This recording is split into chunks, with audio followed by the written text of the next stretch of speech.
तर याच्यामध्ये जे छोटे छोटे मासे पकडलेले आहेत, तर याच्यामध्ये आणखीनही मोठ्या माशांचा खूप मोठा समावेश आहे किंवा मोठे मासे या ठिकाणी आणखीन गळाला लागू शकतात. काय नाव आहे त्यांची, कोण आहे? तर माझी अशी विनंती आहे की चांडक हॉस्पिटलचे संचालक डॉक्टर निलेश चांडक, तसेच त्या ठिकाणी असणारे विनय चांडक, त्याच्यानंतर श्रद्धा चांडक, सागर व्यास, निलेश चौडिया आणि तेजस विस्पुते आणि इतर त्यांचे सहकारी यांचीही चौकशी व्हायला पाहिजे आणि यांच्यावर फौजदारी स्वरूपाचा गुन्हा दाखल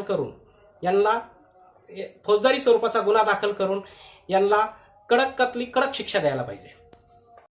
नमस्कार, माझं नाव गंगाधर लक्ष्मण गुट्टे, राहणार दीपनगर. माझ्या आईचं नाव मंडाबाई लक्ष्मण गुट्टे, जे कॅन्सर रुग्ण आहे. मी चांडक कॅन्सर केअर हॉस्पिटल आणि चांडक फार्मा यांच्याविरुद्ध 17/7/2025 या रोजी एक तक्रार दाखल केली होती. त्या तक्रारीच्या अनुषंगाने मी आयुक्त महानगरपालिका जळगाव यांनाही तशी रीतसर तक्रार दाखल केली होती. या तक्रारीमध्ये चांडक फार्मा आणि चांडक कॅन्सर केअर हॉस्पिटलनं माझी कशी फसवणूक केली आहे आणि त्यांनी फसवणूक केल्यानंतर महानगरपालिका आयुक्त किंवा महानगरपालिकेचे वैद्यकीय अधिकारी हे माझ्या सहनशीलतेचा कसा अंत पाहत आहे या ठिकाणी मी ते सांगणार आहे.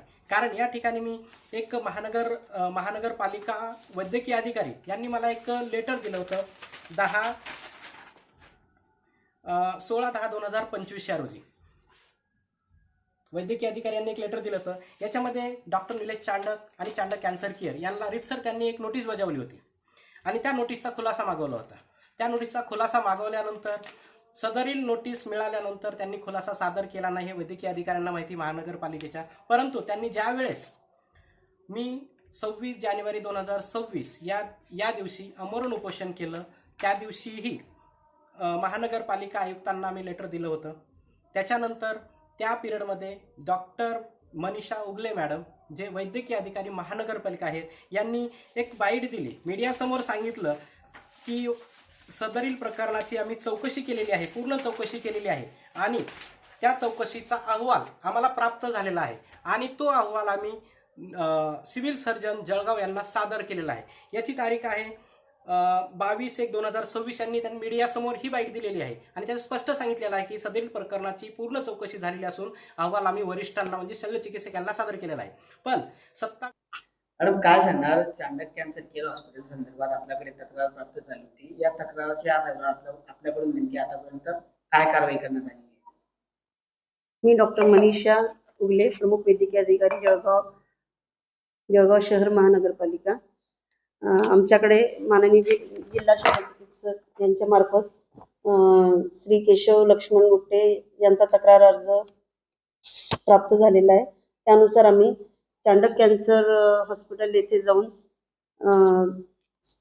त्यांची सगळी चौकशी केली, दस्तऐवज तपासले, ते ताब्यात घेतले आणि त्यांच्याकडनं नोटीस देऊन खुलासा सादर करण्यास पत्र दिलेलं आहे. त्यांचा खुलासा प्राप्त झालेला असून तो आम्ही पुढील कारवाईसाठी जिल्हा शल्यचिकित्सक यांच्याकडे 10/11/2025 रोजी पाठवण्यात आलेला आहे. पण 27/5/2026 या रोजी ज्यावेळेस आम्ही सिव्हिल सर्जन यांना भेटायला गेलो व सदरील अहवालाची कॉपी मागितली, तर त्यावेळेस त्या ठिकाणी गोष्ट निष्पन्न झाली किंवा सदरील अहवाल आज तागायत सिव्हिल सर्जन यांच्याकडे पोहोचलेला नाहीये. तरी जर या प्रकरणात परत ट्विस्ट कसा निर्माण होतो, मी एक लेटर दिलं होतं आयुक्तांना.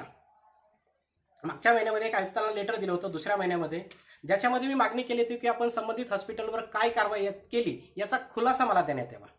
तर त्या ठिकाणचे आयुक्त किंवा वैद्यकीय अधिकारी यांनी मला परत लेटर दिलं. ते सांगितलेलं आहे, ज्याच्यामध्ये सांगितलेलं हे लेटर आहे त्यांचं, की ज्याच्यामध्ये सांगितलेलं आहे सदरील प्रकरण आमच्या कार्यक्षेत्रात येत नाही. जर सदरील प्रकरण यांच्या कार्यक्षेत्रात येत नव्हतं, हे वैद्यकीय अधिकाऱ्याचंच लेटर आहे आणि हे सुद्धा अधिकाऱ्याचंच लेटर आहे, हे सुद्धा वैद्यकीय अधिकाऱ्याचंच लेटर आहे. जर एका लेटरमध्ये सांगतात किंवा हे प्रकरण आमच्या कार्यक्षेत्रात येत नाही आणि त्याच्या अगोदरच्या लेटरमध्ये चौकशी करून डॉक्टर निलेश चांडक किंवा चांडक कॅन्सर केअरला चौकशीसाठी लेटर पाठवतात, म्हणजे हे काय गौडबंगाल आहे?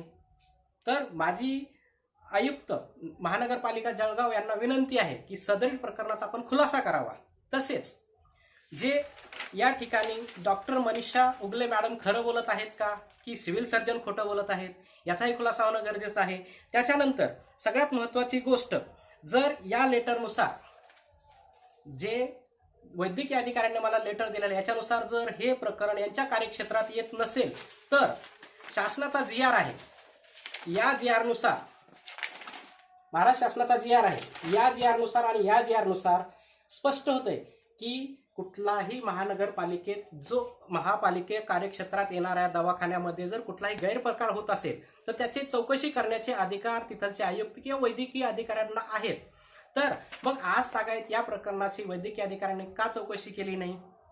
तसेच जर चौकशी त्याच्यानंतर सिव्हिल सर्जन यांना आम्ही एक लेटर दिलं होतं आमरण उपोषणचं, ज्यांच्यामध्ये त्यांनीही हे स्पष्ट केलेलं आहे किंवा सदरील प्रकरणाचा तपास करण्याचा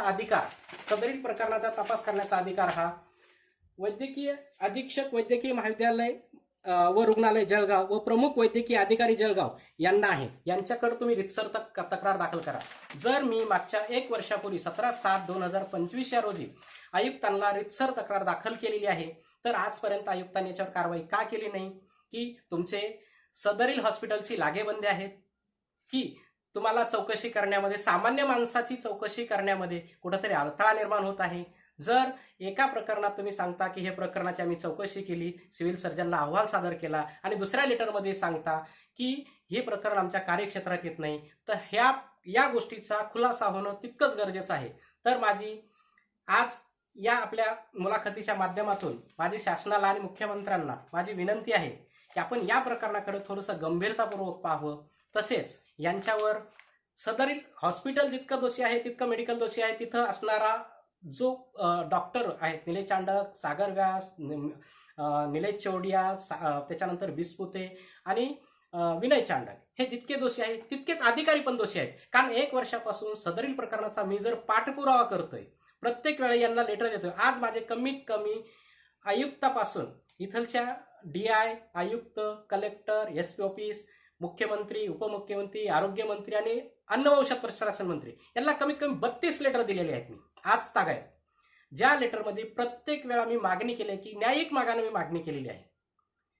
जर आज सामान्य माणसाला आणि शिकलेल्या माणसाला जर आपण, आणि यात सगळ्यात मस्त एक भावनिकतेचा खेळ आहे, कारण कॅन्सर पेशंटच्या बाबतीत जर तुम्ही इतकी निर्गुणता दाखवत आहात का या प्रकरणामध्ये तुम्हाला काहीच तथ्य दिसत नाही का? याच्यात सत्य जेवढ्या दाखवलेल्या आहेत, ज्या प्रकारे अन्न व औषध प्रशासन सहाय्यक यांनी त्यांना दोषी ठरवलं, कुठल्याही प्रकारची कागदपत्र त्यांनी त्यांच्याकडे मागणी केल्यानंतर सर्व कागदपत्रात जेवढं सहकार्य केलं तेवढं सहकार्य मला आज जळगाव सिव्हिल सर्जन असतील, त्याच्यानंतर आयुक्त असतील किंवा वैद्यकीय अधीक्षक असतील यांच्याकडून अपेक्षा तर नाहीच्या बरोबरी झालेली आहे. तरी मी आज मुख्यमंत्र्यांना याच्या माध्यमातून मागणी करत आहे की आपण मला न्याय द्यावा आणि संबंधित अधिकारी असतील किंवा संबंधित तक्रार ज्यांच्या विरुद्ध मी तक्रार केली यांच्यावर लवकरात लवकर कारवाई करण्यात यावी.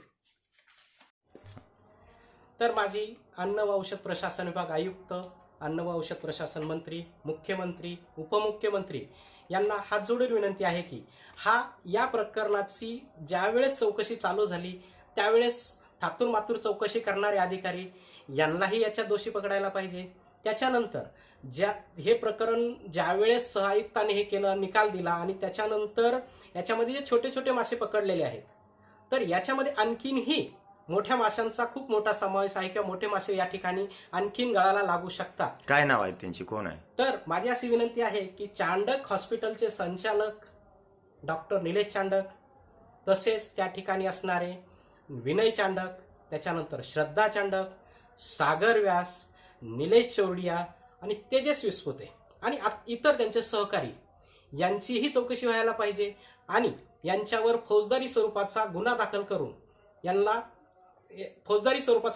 करून यांना कडकातली कडक शिक्षा द्यायला पाहिजे.